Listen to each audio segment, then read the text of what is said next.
let me bring you back into my drinking realm. Literally like crying in his hotel rooms after a night of drinking and had no idea why. What is happening to me? And I just chalk it up, oh, it's just because I drank too much. Everyone says that. I get so emotional because it's just because I drink too much.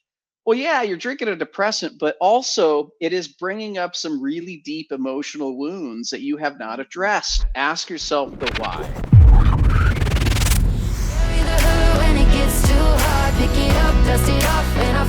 You're pretty open with your struggles with alcohol. Can you take us back to the moment you realized that you needed to make a change, and what did hitting rock bottom look like for you?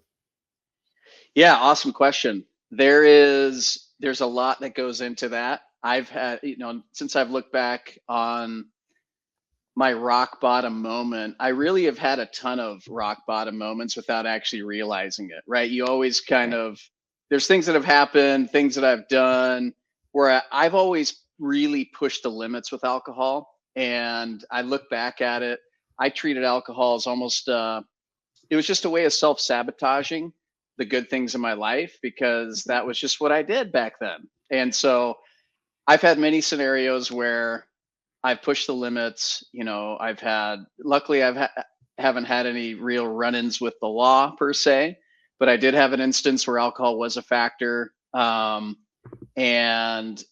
yeah, it's just wild to see how many times I went to great lengths to really try to get myself into trouble.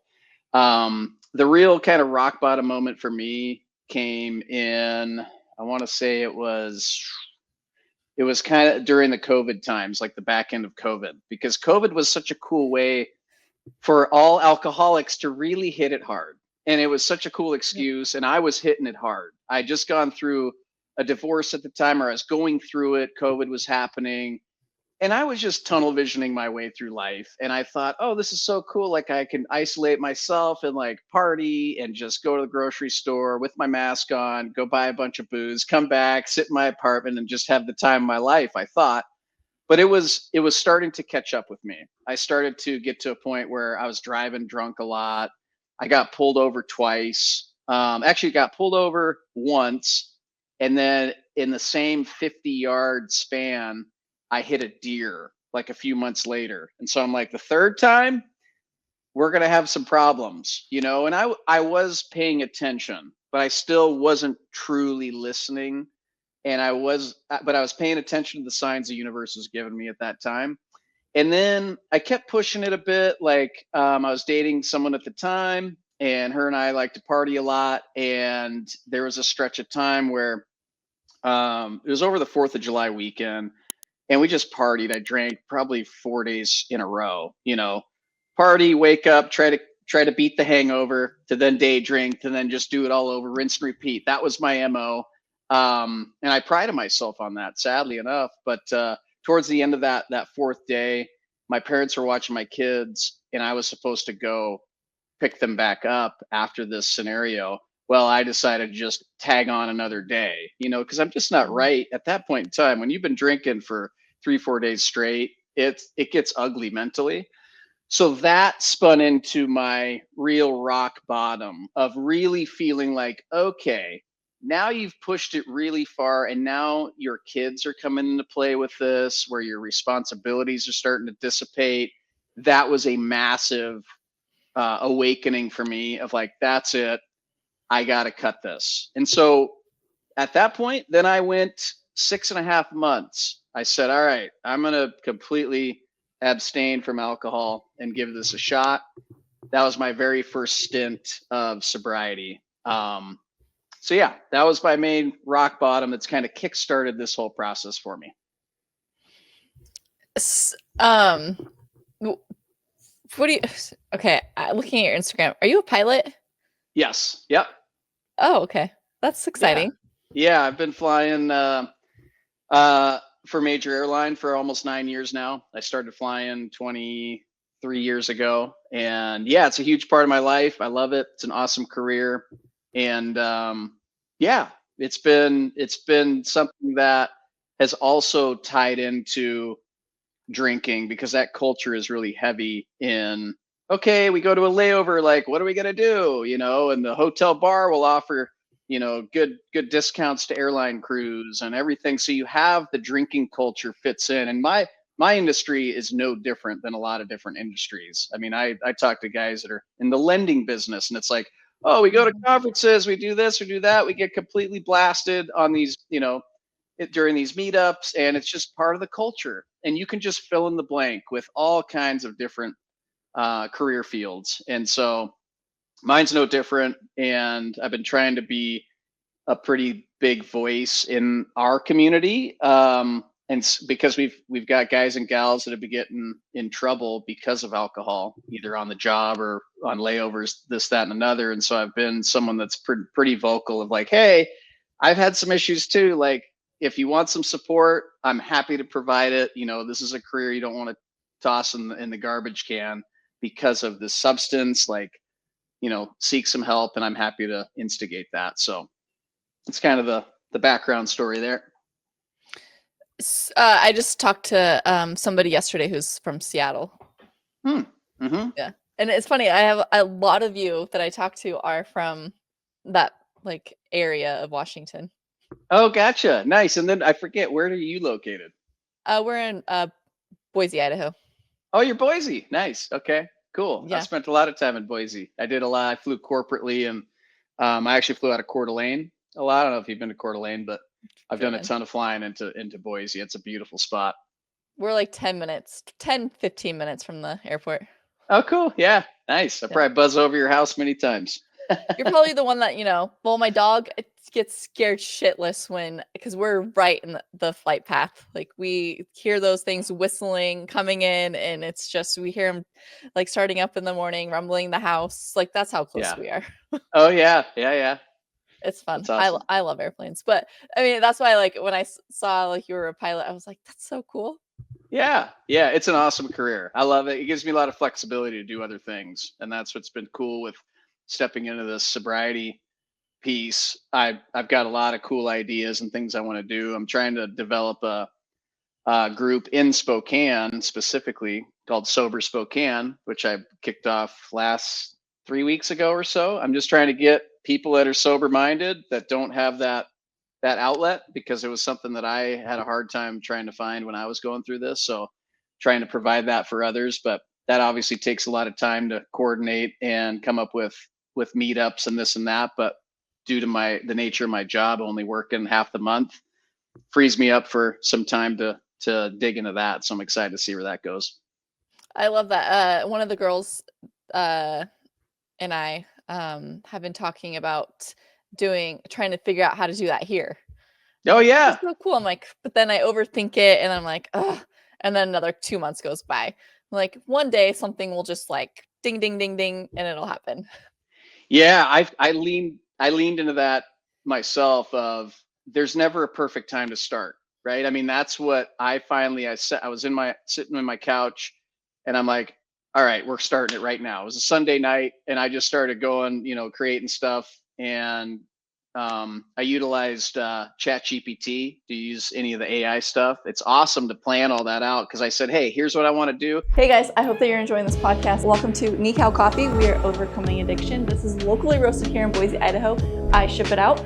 It is organic and chemical free. We got a decaf, which is 0 proof decaf. We have a blackout free espresso. We got a no regrets medium, and we got a fresh start medium dark. I hope you guys will check it out in the description below. But I need you to come up with a timeline, what I need to do to set this up. And then it just gave me a nice structure, which helped me. So then I just followed the structure, opened up the group, and now it's just staying consistent with it. And I'm finding there's a lot of hesitance when it comes to people engaging in the group. Like, for some reason, you put sober in front of it, people are very weary. It sounds like, ooh, am I like, do I want to be a part of this weird culture of all these people that have had problems? And so I'm trying to make it real lighthearted. Like, no, there's a group of us that we're done with boozing, and there's so many awesome things we can go do. And certainly in Spokane and Boise too, you guys have amazing spots to go hike and do anything and everything you want outdoors. So it's it's just a matter of doing it. Just chuck it out there, because I'm sure, as you've seen with your Instagram page, it just takes time consistently to keep posting things and just keep the the barrel rolling, if you will. And you look back a few years later and go, oh wow, remember when we had like 3 people showing up, and now we got Right? 20, or now we got 100, or now we're, who knows? I just like that there's something we can create and help others who are so hesitant to jump into this stuff. Because I white knuckled sobriety like no other. I just went, okay, I'm done drinking. And I just was like, how do I do this? I don't have anybody to lean on. And I didn't even take the time to even start searching it out. I just wanted to be like real rigid about it. But that made it such a longer time to make it finally happen. Right. Like I would have been sober years ago if I would have had this Instagram community or had something like Sober Spokane or what you're potentially doing in Boise. That would have changed the playing field for me immediately. But all of my people and all my peers and friends, it was all drinking related. This is what Yeah. we did. We sat and we day drank and we checked out from life, and we thought we were so connected as people. And it's like, it's total BS. We had nothing like there was nothing really genuine there. We just had an easy outlet of like, yeah, it's fun to go get a buzz and go finish 6 beers at a brewery on a nice day. Like that's what we did. So Right? Like, now I don't understand it. Like, obviously, when I'm in it, I understand it. But, like, going and wasting a gorgeous day, getting wasted and checking out, like, it doesn't make any sense now. Like, what? But obviously, we had to yeah. come to terms with that, right? Like, Oh yeah, it doesn't make any sense now, but back then it did, right? It's yeah. because it's and for me, this has been such a process of going, okay, I asked myself, why do I drink? That was the biggest question I've always asked. And I tell people this that are curious. I'm like, well, find out what is the root reason you drink. It's not, oh, I love to have a good time. No, that's not it. Because you can have a really good time doing all kinds of other stuff. So there's way more deeper levels to this once you start peeling that onion.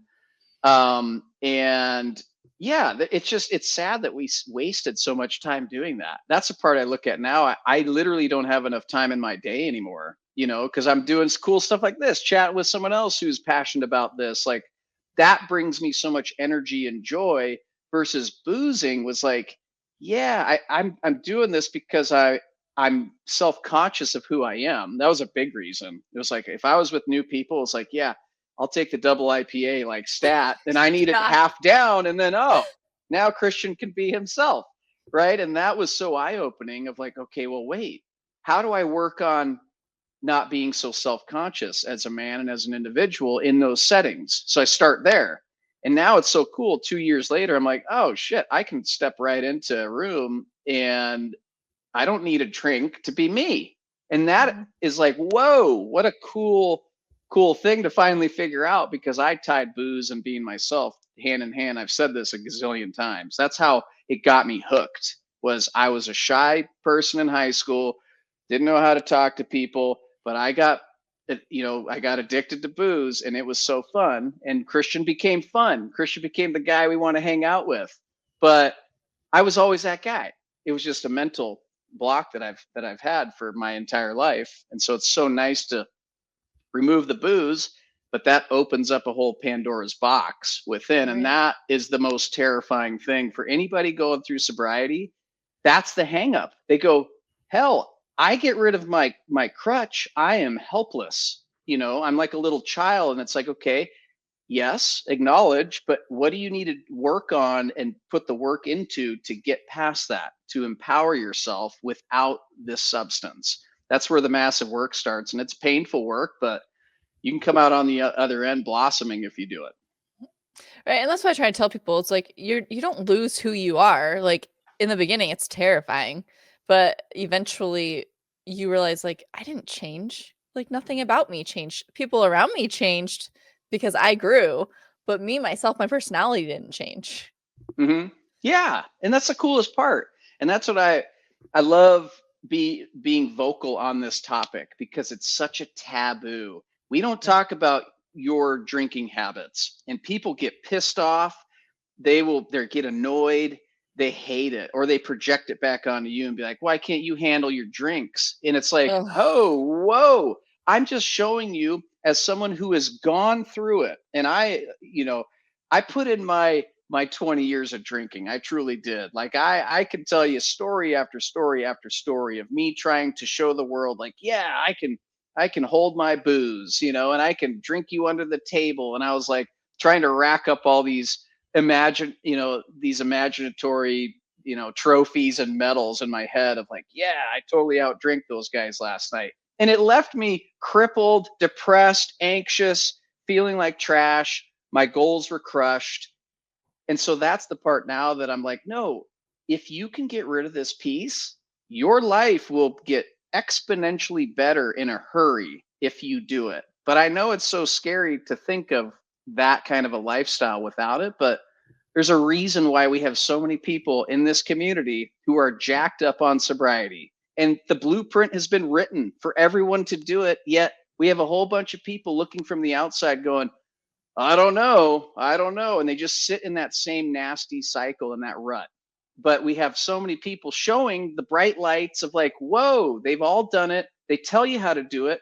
Why don't you go and do it? It's a mystery. Yeah, it's quite the mystery. But like we were those people once. Like, Mm-hmm. I mean, Oh, but no, now totally. and then I love like the pushback, like, oh, I didn't have a problem like you did. Excuse Yeah, me? yeah. Like, excuse me, you're the one still drinking. Yeah. And it's the topic is so tough because people will listen to you from a preaching standpoint, right? Like Yeah. when we get so passionate, they hear is preaching. Oh yeah, okay, you're so self-righteous in your sobriety. And I've heard that. And it early on it made my blood boil because it's like, okay, let me bring you back into my drinking realm so you can actually see this Christian here who was like literally like crying in his hotel rooms after a night of drinking and had no idea why. And that was so like, I'm like, what is happening to me? And I just chalk it up. Oh, it's just because I drank too much. And everyone says that. I get so emotional because it's just because I drink too much. Well, yeah, you're drinking a depressant, but also it is bringing up some really deep emotional wounds that you have not addressed. And alcohol is the easiest way to hit that. And I did it for my whole life. I was suppressing all kinds of stuff constantly.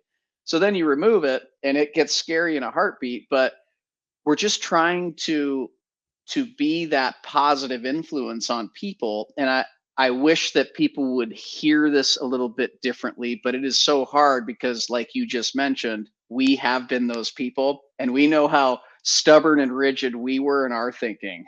So I laugh as I say this Yeah. out loud, but it's such a cool dynamic to take a look at. And for someone who feels that triggering, like, oh, these self-righteous idiots, like just hold that in for a moment and see where that's truly coming from, because you'd much rather hear me talk about this than hear that Christian passed away or did something, or really screwed up his life because of booze. That's the part that it's like we're just so excited that we didn't actually go down that path, because I was on it. Like I could have been a completely different situation right now if I hadn't have finally listened to myself and my gut and reeled it in and said, you got to stop. No one else is going to make you stop. You got to stop. And that's the toughest choice to make. It really is. So the day that you decided to quit drinking, how did that switch happen for you? And like what got you past those first few months? Yeah, so this was a process for me. This was a 3 to 4 year process of trial and error, ping pong and back and forth. So I mentioned before the first time was 6.5 months. And so many people in the community will relate to this. I got to a point where I said to myself, if I cannot drink, excuse me, for 6.5 months, then I can certainly control my drinking now. And I kid you not, within a few days, I was back on exactly how I always drank. And that was so eye-opening for me. And then I'd hate myself. And then I'd go through that cycle of not listening to my gut, feeling like I was not ever going to have fun in life. I was like, if I can't drink anymore, this is going to be horrific. So then I'd go another 3 months and then I'd go say, okay, enough. I'm going to try this again. And I did this, I'd say 4 or 5 times, where I'd go 4 months not drinking, 3 months back, 4 months not drinking, so on and so forth. And finally, I got to January 1st of 2023. I woke up hungover, drinking whiskey and everything else the night before, and just went, that's it. I'm going a full year. That was my first goal was I'm going to go this year. I hadn't finally said I'm done. But as every month progressed and progressed and progressed, about the 8th month, I got that same kind of feeling of like, ooh, am I doing the right thing here? I still had, it was just an inner struggle of mine. Everything was positive. I was in great shape, mentally clear, hitting my goals. I just felt sharp. And I love that feeling. And finally I said, no, you got to just stick to it. And I hit the year mark and I'm like, this is a game over. I feel so great. My life has changed in every positive way. I'm never touching this again. And I've talked to other people that I've told this to, and they're always like, well, you never say never. And I'm like, no. If you deep down know a change you want to make, you got to commit. You have to commit to this. There's no question. And so once I fully committed to it, it has gotten easier and easier and easier. And my life, the things that I enjoy now are completely different. The smallest of things, like I'm now watching I have two daughters, they're 9 and 7. And it's just been magic to watch my dynamic with them now, being present with them, not being drunk in front of them, like not being so chaotic up in my head, like all that kind of stuff has just been so cool to see. So yeah, it was a process, but the only thing holding me back was the fear of it, and then also not having a bunch of homies by my side that are also in this. And so I love everyone in the community, specifically on Instagram. That has been so empowering to read the messages, to the congratulations, the passion, the energy, and the consistent. By the hour, I can go on there and get something else. If I'm feeling a little down, boom, I get a reminder. No, keep it rolling one day at a time. Keep going. That is so huge. So anybody who's doing this, like you and I, like keep this up because it's helping people even on the sidelines. I mean, they may not comment or like or anything. This is huge, and this movement's starting to take off, and I just freaking love it. I could talk about it for hours. Yeah. So I love the sideline people because out of the blue, I'll get a text message from somebody back home and be like, Megan, look what I did. And I'm like, holy shit, like you're a whole different person. And like, I'm like, oh my gosh. Okay. Like I get that why certain people don't want to comment on things and like be open about it. But I'm like, that's a journey in itself. And then I have other people who are keeping their journey quiet, but like checking in with me weekly. And it's like somebody that I used to drink with. And I mean, it's just like, it's those sideliners. They're like, one of them mentioned to me, she's like, you don't realize how many lurkers you actually have. I was like, ooh, so you are watching me. Like, I am doing something good. And, because I just go back to like, oh, I'm just some dumb drunk blonde that everybody used to know back home. And like, now look at me, like I'm thriving in sobriety. Like, you can't knock me down anymore. Like, love. Oh, I love it too. Yeah, keep it rolling. And I've gone through the same thing in my mind. I'm like, is this too much? Am I doing too much? And I'm like, no, I'm just being myself. And I'm sharing valuable information. I mean, you look at social media. I used to be such a hater of it years ago, of like, it's just so superficial, yada, yada, yada. It is such a powerful machine and tool for all of us to use to share information, right? Of people that want to go a certain path, whether it be in life, business, anything. You can get so much great information from it. And for people to withhold that from the universe, like, why would you do that? Like, if you have knowledge that you've gone through your rough path and you've come out on the other end in such a positive fashion, scream it from the rooftops. I mean, I love listening to and hearing and talking to people that have done this. And it's so cool to see everybody provides their own unique perspective and story and side to everything. And so yeah, keep it rolling. There's no reason not to be doing more and more of this, because it's such a great tool and a way to support people in such a widespread fashion, right? Than having your local meetups and stuff is one thing, but to like have thousands of people can wake up, they're struggling that day, but then they see a post from Megan of like, oh, keep it going, or you post whatever you post, and they're just like uplifted just a little bit to stay away from cracking that beer at 10 a.m. Awesome. Like, this is a beautiful, beautiful trend I'm seeing. Yeah, I love it. So what exactly was in your toolbox when you first quit? Oh, good question. I signed up for or with a therapist immediately. I am a huge proponent of therapy. Anybody I talk to, I say, hey, first things first, like find a therapist because that's where you can really start to dig into your emotional issues or emotional struggles or things that you didn't realize were so covered up in so many ways to include with alcohol.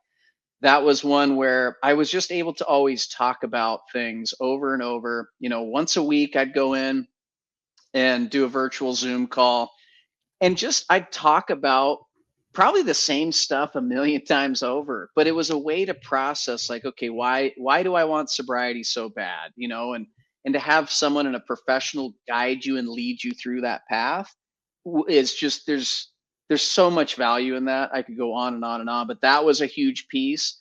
The other was getting very, very active. I've always been an athlete, and I've ruined a lot of great progress physically because of alcohol.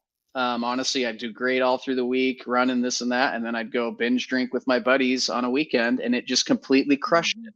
Or I'd be running hard, like through COVID. I was trying to keep my, weight at a certain level, and I look back and I posted a photo of myself back then, where all I did was I was just running. I wasn't eating that much. I was still drinking, but I always picked drinks that were like low calorie, right? Like White Claws were my go-to because it's like very minimal sugar, like not tons there, so I could still get drunk, but I could still maintain a fitness level. It was such a horrific cycle that I look back on, so unhealthy, but that was my mentality back then. But getting back into fitness and moving your body and exercising and certainly getting outside was huge. That was part of my toolbox. Um, and then what else? I mean, I love, sparkling waters. Like I drink these things Mhm. all the time. They're like my best friend.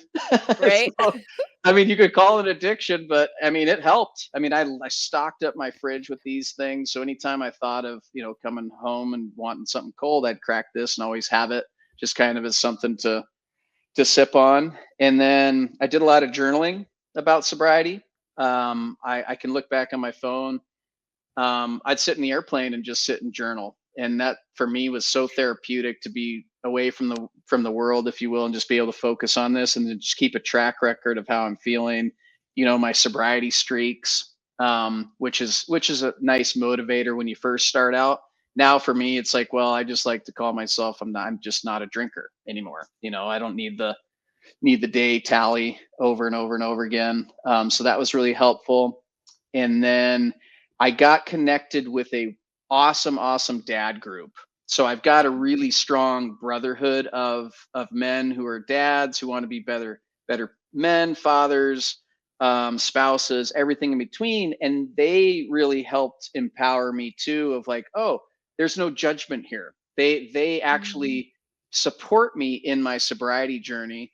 And fast forward now, I've been a very big influence in that community on getting guys to think, is alcohol serving me anymore? And that has been the coolest thing. So getting that group of people, like I mentioned, that really gave me the kick in the butt to go, hey, just commit to this. You've got a great group of people now who value it, who aren't judging you for it. They support you in it. That was really vital. So I think those are the main tools, the having a therapist, some other avenue of what you want to drink, getting a group of people that value what you're doing and what you're involved with, and then getting out and doing this fun stuff you used to do as a kid, get exercise, move. I love basketball. I've been getting back into that. Just shooting hoops is therapy for me. So yeah, it sounds like basic things, but that's been my foundation, to Yeah. really get me into this sober journey. I love it. I don't think a lot people realize how much just getting outdoors helps you. Yeah. Like Hmm. and I say like 10 to 20 minutes, get outside. Like I found myself in such a slump. I'm like, I haven't been outside. I haven't even been doing a 10-minute walk. And I was like, this is stupid. And so I like forced myself more. now, because I'm like, even though it's crappy outside right now, got this. Yeah, totally. And I have fallen in love with climbing mountains. I mean, I've got this print in the back for good reason because I started I climbed my first 14er last summer. And Oh wow. prior to that, I climbed another, this was all in Colorado. I climbed another 12, 13,000 foot peak. There was something about that. There is something for me personally of the challenge, the being outdoors, the intimidation factor of a gigantic mountain that, unless you're trained and respect, like you could potentially Yeah. really hurt yourself. So I find pure joy in that challenge. And when I climbed, yeah, that first mountain, and on the kind of earlier parts of my sobriety, it got me very emotional. And I kept telling myself, like, the theme of keep going. And I told the group of guys I was with, like, that hit me like a ton of bricks of, like, I just have to keep going, lean into this sobriety thing, keep going. And it got me to the top of that mountain, and it's gotten me 2 years without it. And my life has improved in tremendous ways. And so, yeah, I'm a big, big, big fan of getting outside and challenging yourself and get in nature. Just walk with big trees, big evergreen Yeah. trees, and just soak it up on your own. Breathe in the air. Like, it sounds strange, but I'm telling you, it is a proven method to put you in a much, much better mood. Exactly. The alcohol's not going to put you in a better mood. No, for about 5 minutes. Exactly. So, you help high achievers quit alcohol? Yeah, I mean, I'm trying to, like, the guys in my dad group specifically. There's a lot of guys in this 2 year span who I've had personal conversations with who have been paying attention to what I'm doing. That that aligns with who I am. I've always been a high achiever with the anchor of booze. I was so afraid to get rid of it, and so I can so relate to that group of individuals a bit better because we're all that same mentality. Like, we're essentially high achieving alcoholics is the best way I can put it. Like, that was me. And I laugh now because I always said this to people. I said, well, as long as alcohol doesn't start screwing with my job, I don't have a problem. And it's like, it's the denial and the a way that we have of trying to just push this aside and dust it under the rug of, no, it's not a big issue. It's amazing, but it all makes sense once you really start to look at this stuff. But yeah, that is my crowd that I love chatting with, because I just like to see them blossom into what their full potential is. And that was always Yeah. my big concern with myself, was like, I'm going to die without realizing what my full potential could ever be. And I said, the only way I can do it is if I don't drink anymore. And I've written that a million times in my journals and said it out loud to myself. And I was just too scared to take that plunge. But now I'm starting to tap into it and get a taste of it. And it's really exciting. That's amazing. Why do you think alcohol can be such a struggle for high performers, and what mindset shifts are key to long-term success? I think that high performers, they are high performers for a lot of different reasons. One being self-worth driven. For me, that was a big thing. I needed to show you and the world that, hey, I accomplished this goal. So my self-worth, I feel better about me because of this thing. We tie money and success into this to make us, we think we are going to feel great when we achieve this goal, or this milestone, if you will. And what I'm finding and learning a lot from the group of men that I'm hanging out with is they're starting to realize they work really hard as entrepreneurs, and they get to the top of we call it the first mountain. Mm. And they get there and they're like, well, that's it. You feel like you should have this grandiose moment of, like, oh, now I'm catapulted into this new hemisphere of happiness. I had that same thing happen to me when I sat down. I got hired at I got my dream job at the major airlines, and I sat in the room, and they put the piece of paper in the folder, this your contingent job offer letter. And I open this up and I'm looking at this. I'm looking around at the other 14 people that got hired. And I just had this moment of like, that's it? Like I have put in years and all, like I've paid my dues over and over. And, and I just sat there and went, whoa, this isn't what it was cracked up to be in my mind. So you're finding a lot of the high achievers, that's the same thing, is we're so motivated and we think that if we can go be these powerful CEOs, we can make a gazillion dollars and, buy all these things and be this powerful persona, that's going to make us happy inside. But deep down, it never does. Money never buys happiness. We know this. Mhm. I've got a print in my room that says that. I wake up to it every day. Money doesn't buy happiness, and yet I still struggle with that. Of like, wait, I could go get more, and if I have more money, it's this, that, and another. So the high achievers are all on that same wavelength.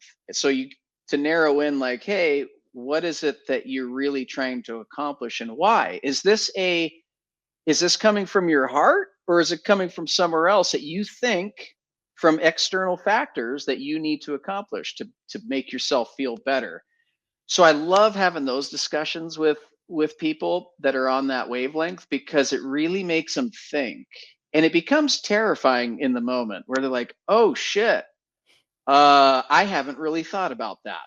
Or I'm realizing I'm only doing this because my dad wanted me to do it. Or Ugh.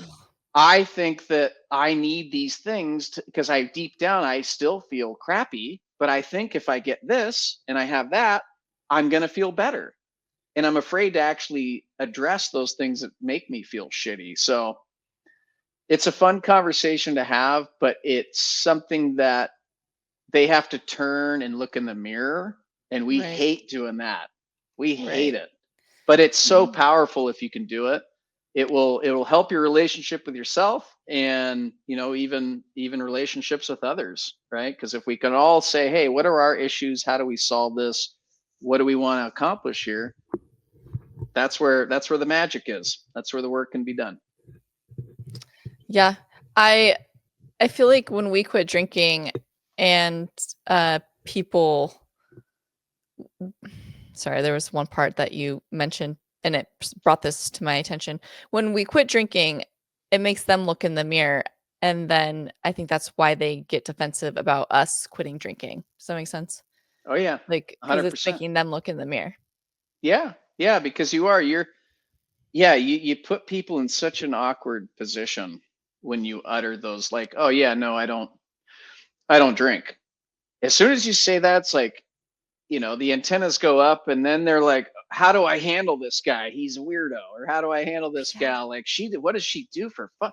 I don't even know. Like, now my mind is, short circuiting. And it's so sad, but it's so true. And that's what I love seeing the shift with sobriety. It's more in our faces a bit more. You're seeing it at grocery stores more. Like, I just posted a video of like a whole section of non-alcoholic wine and champagne and beer.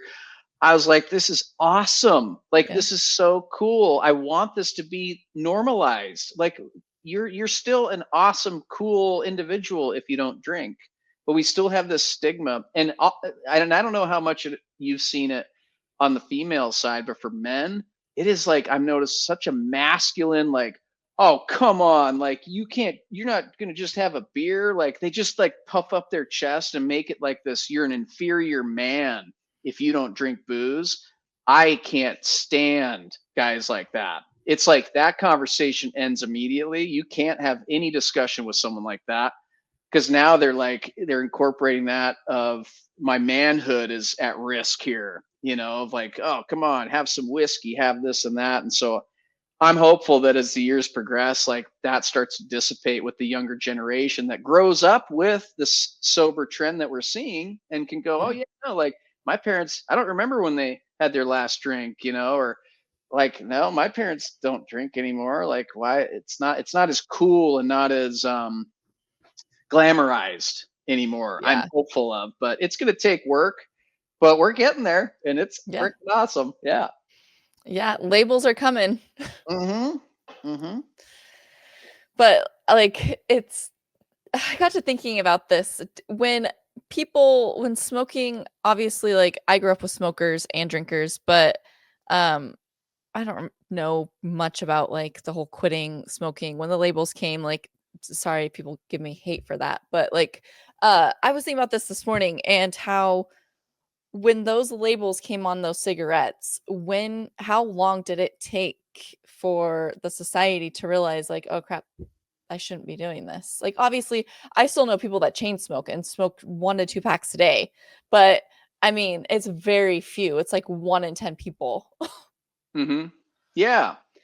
And that's what I'm hearing too is it, a lot of people are saying that the drinking is going to be the new smoke, the smoking. It's going to be the same type of thing of like they're going to start understanding the health risks involved with that and view it in the same realm, same sentence, which I think is so cool because it's so valid. We're willing to put up with the health risks to feel good. But you see that with anything, right? You see with food, you see with any, sugar, all the stuff. They got us hooked, and all the advertisements and all the money is piled into that too. But I think people are starting to open their eyes, and specifically like in my age group and the people I've been connecting with in the last couple of years that have seen this sober journey of mine, their eyes are being opened. They're starting to see like, yeah, like if there's really no true benefit physically in all these studies, like, yeah, a glass of wine a night is great for your heart. It's like, what a bunch of bullshit. No, I guarantee that no wine at night for the rest of your life is going to be awesome for your heart. There's no um scientific evidence that like wine pairs with certain foods or that it's good for your heart or that it doesn't have any more antioxidants in it than a glass of juice. yeah, and that's the thing that we just want to be ignorant because we like feeling good. We like the artificial dopamine hits. We want it. We don't want to do any hard work.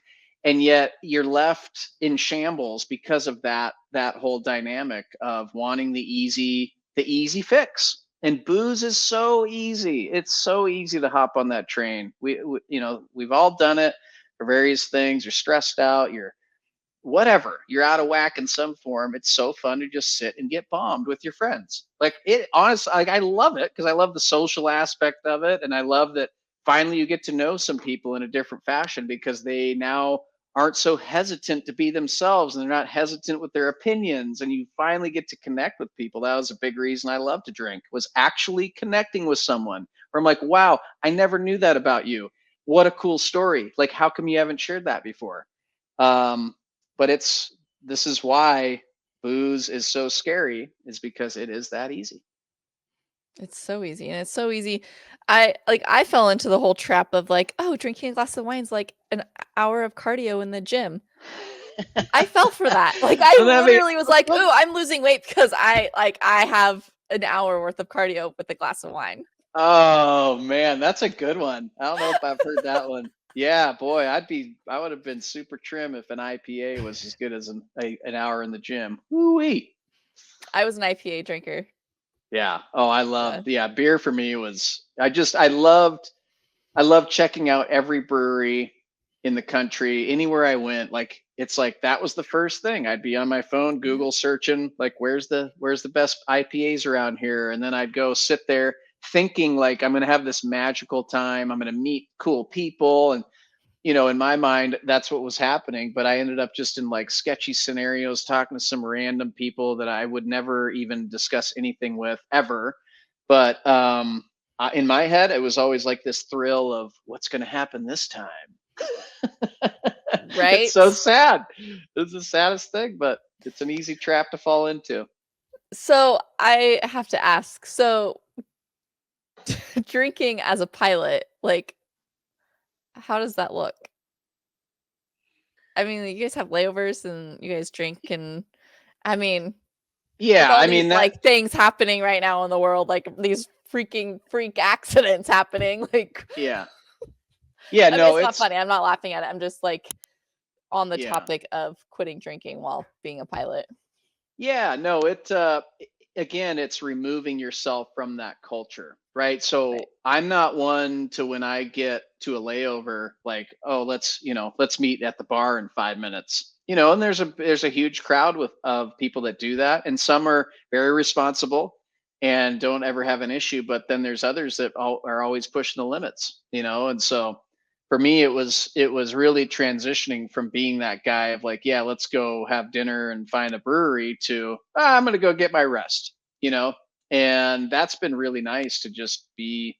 I just removed myself from all those situations. Like going through sobriety, it was like, well, I don't want to hang out at a bar. I don't want to hang out at a loud brewery for very long. I'm just realizing that a lot of the times that I would drink were just putting myself in situations I truly don't normally want to be in, unless I'm in the right mood and whatnot. But yeah, so I mean that culture is the layover culture, and yeah, you just have to be careful because some guys and gals like to go rip it up, and we stay at a lot of fun places, and I totally get it, but it's something that I personally have just completely removed. I'll go grab dinners or a meal with someone, but I'm not one to go stay up till 2 in the morning while the rest of the people are out trucking around town. That's just not who I am anymore.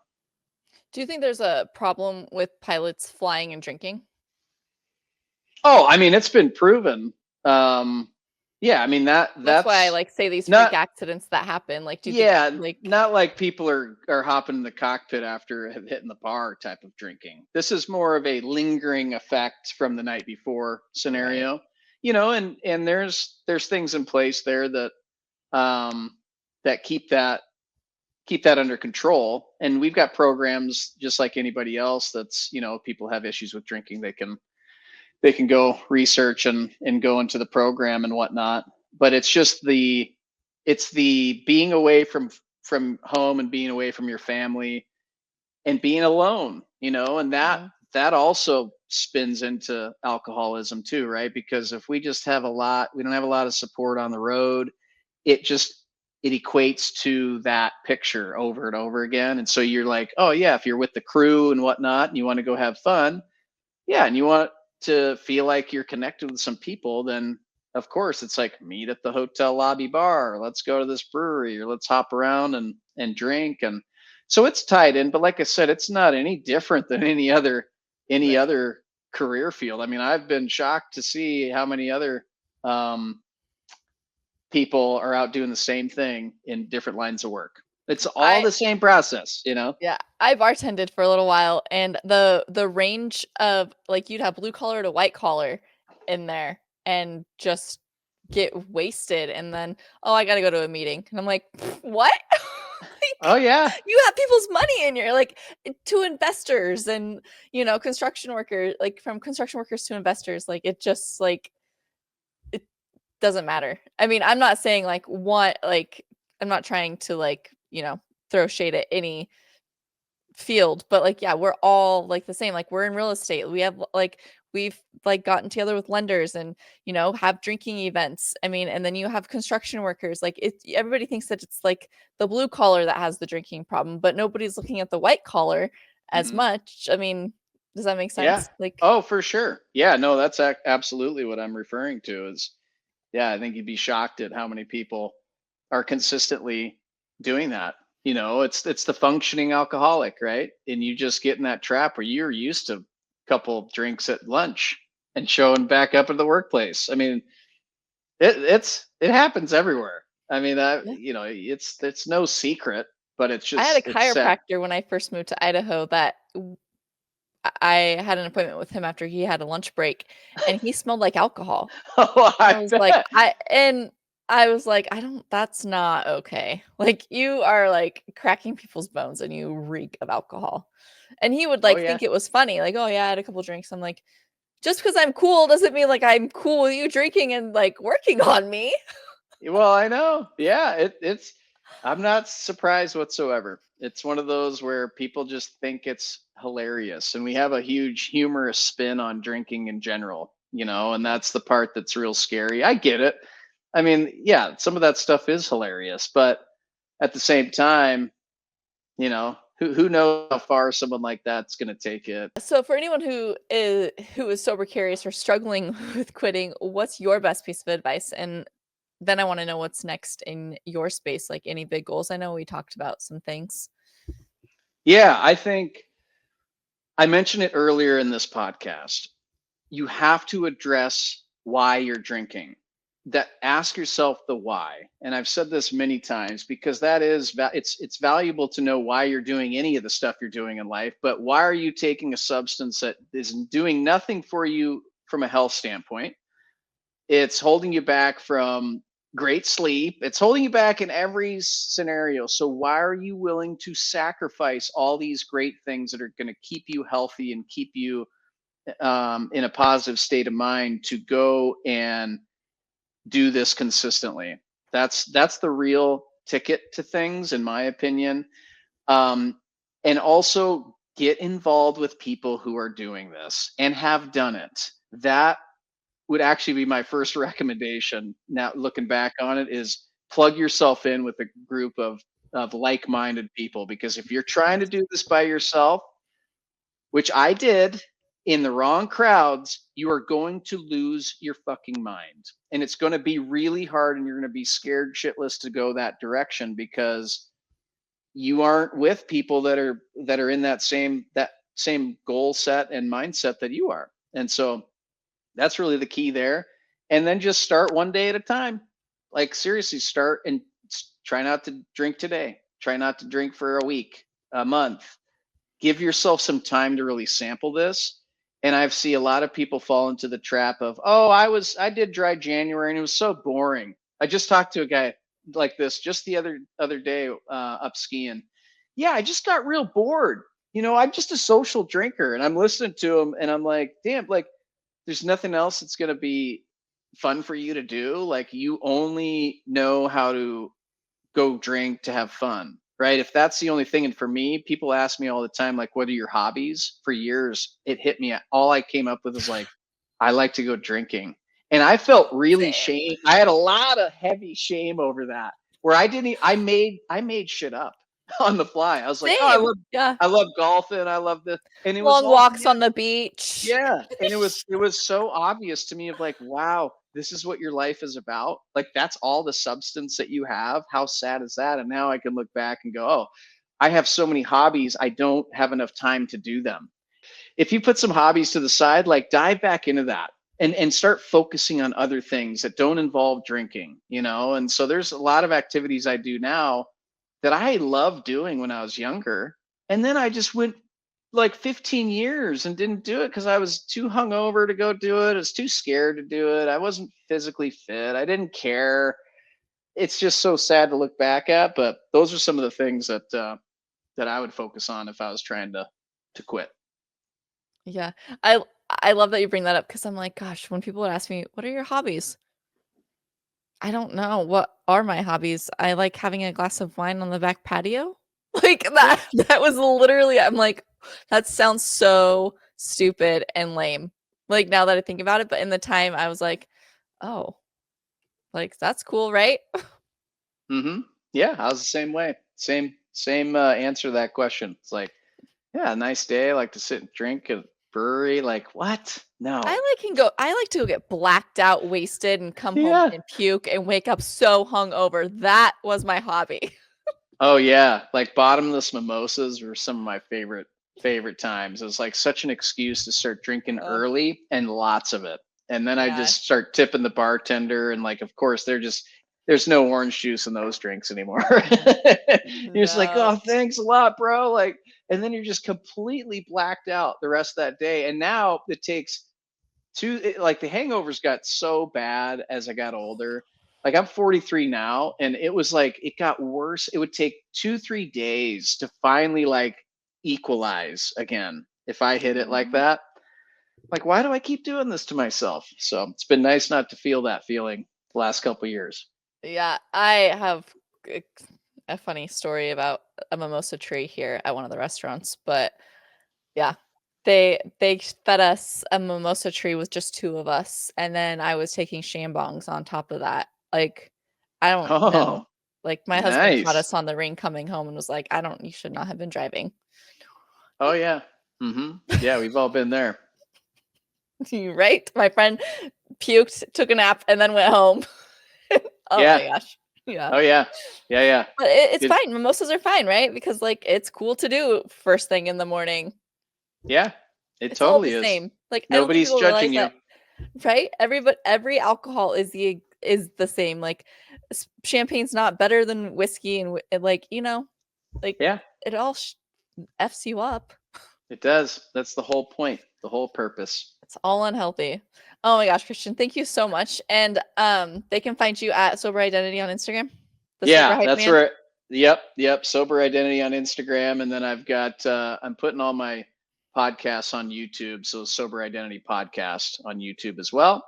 And yeah, I'm very active on the Instagram page. I've got a Facebook page I started, but I'm noticing that the sobriety community pretty much hangs out on Instagram, so that's the spot. Yeah, my community's on YouTube, but I do have a small Facebook group. I decided to start it just for those that like maybe don't have Instagram or YouTube, and they can find me. But yeah, so all of your information will be in the description, so they can come and find you. Cool, awesome. Yeah, well, I appreciate you taking your time and talking to me.